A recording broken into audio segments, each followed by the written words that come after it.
নাটোরের জেলা প্রশাসকের কার্যালয়ের বাইরে দাঁড়িয়ে আছে বেশ কয়েকজন। এমন সময় পরিষদ থেকে বেরিয়ে আসেন উপজেলা চেয়ারম্যান প্রার্থী দেলোয়ার হোসেন পাশা। হঠাৎ পাশে থাকায় একটি মাইক্রোবাস এসে দেলোয়ারকে তুলে নিয়ে যায়। এমন ঘটনার সিসিটিভি ফুটেজ ছড়িয়ে পড়লে তা সামাজিক যোগাযোগ মাধ্যমে ভাইরাল হয়। পরে তা নিয়ে সমালোচনা শুরু হয় নাটোর জুড়ে। কিন্তু কেন একজন উপজেলা পরিষদ চেয়ারম্যান প্রার্থীকে এভাবে তুলে নেওয়া হলো? ব্যাপারটি নিয়ে খোঁজ করতে যেয়ে বেরিয়ে এসেছে থলের বিড়াল। নিজ শালককে নাটোরের সিংড়া উপজেলা পরিষদ নির্বাচনে বিনা প্রতিদ্বন্দ্বিতায় জেতাতে ৩ প্রার্থীকে নির্বাচন না করানোর নির্দেশ দিয়েছেন তথ্য ও যোগাযোগ প্রযুক্তি প্রতিমন্ত্রী ও নাটোর ৩ আসনের সংসদ সদস্য জুনায়েদ আহমেদ পলক। সেজন্য একজনকে পুকুরও উপহার দিয়েছেন। আর এক সম্ভাব্য প্রার্থী দেলোয়ার হোসেন পাশা শেষ সময়ে এসে মনোনয়নপত্র জমা দেয় রুবেলের লোকজন তাকে তুলে নিয়ে মারধর করেছেন। বুধবার দৈনিক পত্রিকা সমকালে এ নিয়ে এক প্রতিবেদন প্রকাশিত হয়েছে।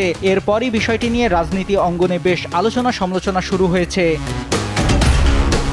প্রতিবেদনে বলা হয়, দেলোয়ার হোসেন পাশা এখন রাজশাহী মেডিকেল কলেজ হাসপাতালে চিকিৎসাধীন। তাকে তুলে নেয়ার ঘটনার ভিডিও ফুটেজেও পলক ও রুবেলের ঘনিষ্ঠজনকে দেখা গেছে।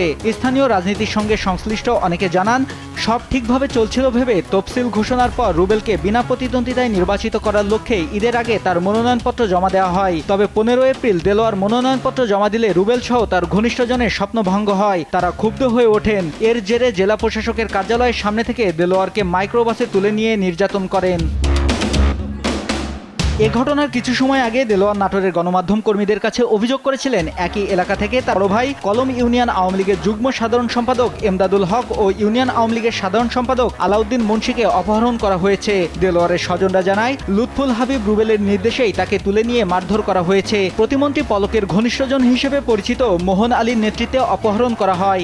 আমার ভাই এমদাদুল হক কালু আর তার সহকর্মী আলাউদ্দিন সেক্রেটারি, ওনারা ব্যাংকে আসছে নাটোর উপজেলা